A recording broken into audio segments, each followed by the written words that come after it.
years ago, I was beginning to publish in literary magazines. I had a chapbook out, and I wanted to start experimenting with my poetry. I wanted to take craft seriously, but I felt adrift. I didn't have an English degree, I still don't. I didn't have the time or money or motivation, frankly, to enroll in a creative writing MFA program. And I lived during those years in a small town in rural South Carolina. And in that space, I kept asking myself, how could I grow as a writer? Welcome to Ecstatic Stanzas, an educational series on creativity, community, and writing careers.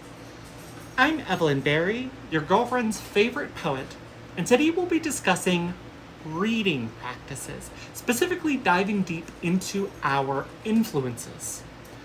What I did have access to in that small town was a library.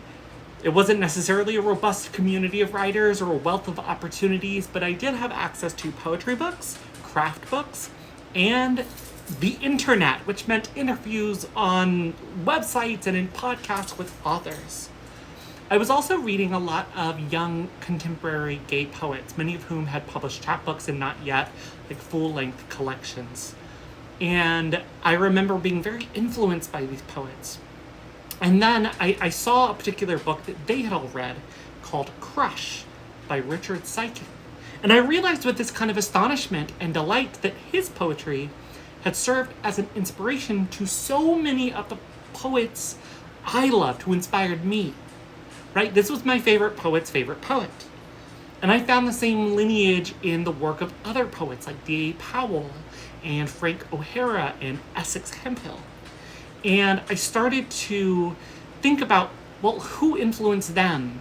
And in that way, I was kind of moving back in time. I was climbing the literary family tree. I was reading the influences of the writers who were influencing me and then repeating the process, right? Going back another generation and then another. And I began to see in a kind of reverse how certain techniques and sensibilities had been passed down from poet to poet to poet and finally to me, right? I was like, oh, the things that I'm doing in my poetry and the things that I love in poetry have an origin somewhere, right? I did something really similar a couple years ago reading trans fiction. After I came out as trans, I read all the classics like Little Fish by Casey Plett. I read Nevada by Imogen Binney, and I read a lot of trans books, some published earlier than that. In fact, I feel like I have all of these PDFs of trans books that I'm constantly reading with really embarrassingly outdated titles, but really delightful secrets of trans folks from the 1970s and 1980s. So if you are in a drought of inspiration, if you are struggling to find something to speak to you, I suggest exploring your literary family tree. A great place to find this is the acknowledgement section of books, as well as in their epigraphs, right? These serve as a hint to the subtle DNA, right?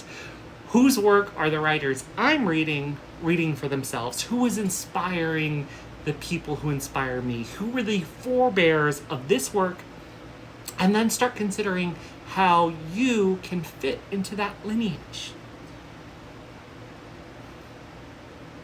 Discovering this kind of expansive genealogy of queer writers helped me discover how much was possible within my own work and grounded my work as not something new, nothing groundbreaking, but rather as carrying on a tradition, a variation on a theme, right?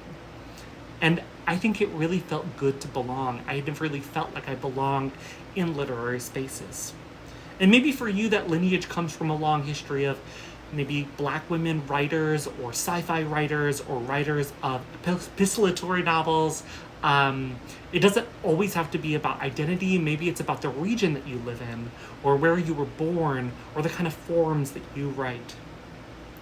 And I think through reading and through reading who the people we love read, this is how we find our people in the past and in the present. This is how we make sense of what we're writing and what we might write.